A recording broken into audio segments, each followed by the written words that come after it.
বাংলাদেশে থেকে বাংলাদেশে ভারতের গোলামি আমরা মেনে নেব না। ক্ষমতায় থাকতে হলে বোধহয় হিন্দুস্তানের বন্ধুত্ব প্রয়োজন। আমার দেশের সীমান্তে হত্যা চলবে না। আমার দল চাটপার পক্ষ থেকে ভারতীয় দূতাবাস ঘেরাও করতে এসেছিলাম।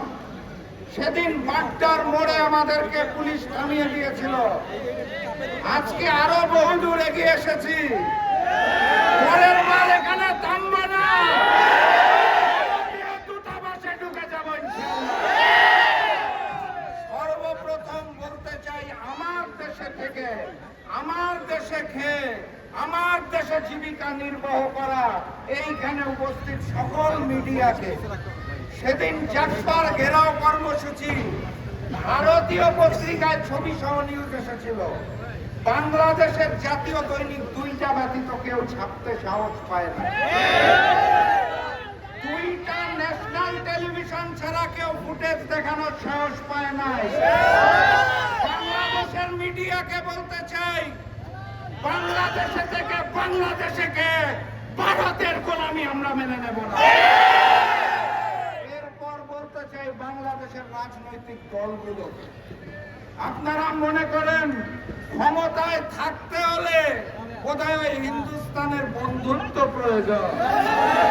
আগস্ট মাসের 5 তারিখ ছাত্র জনতা প্রমাণ করে দিয়েছে, এই বাংলাদেশে ভারতীয় আধিপত্যবাদ চলবে না, চলবে না।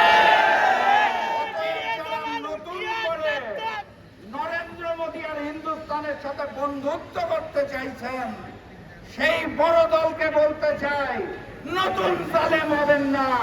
বাংলার পবিত্র মাটিতে ভারতীয় আধিপত্যবাদ চলবে না। সর্বশেষ আমি হিন্দুস্তানকে বলতে চাই, আমার দেশের সীমান্তে হত্যা চলবে না, অবৈধ পুশিং চলবে না। 54টি অবিন্দ নদীর পানির ন্যায্য ইচ্ছা লাগবে। খুনি হাসিনাকে ফেরত দিতে হবে। হাতির উপর আক্রমণ করা সন্ত্রাসীদের আপনারা রক্ষা করছেন, তাদেরকে ফেরত দিতে হবে। দ্রুততম সময়ের মধ্যে ফেরত না দিলে, আপনারা নাকি 71-এ আমাদের সহযোগিতা করেছেন, আমরাও মুক্তিকামী 7 সিস্টারকে সহযোগিতা করছি। 71-এর যদি কোনো ঋণ থাকে আপনাদের কাছে, সেই ঋণ এবার পূরণ করতে চাই। 7 সিস্টারকে স্বাধীন করে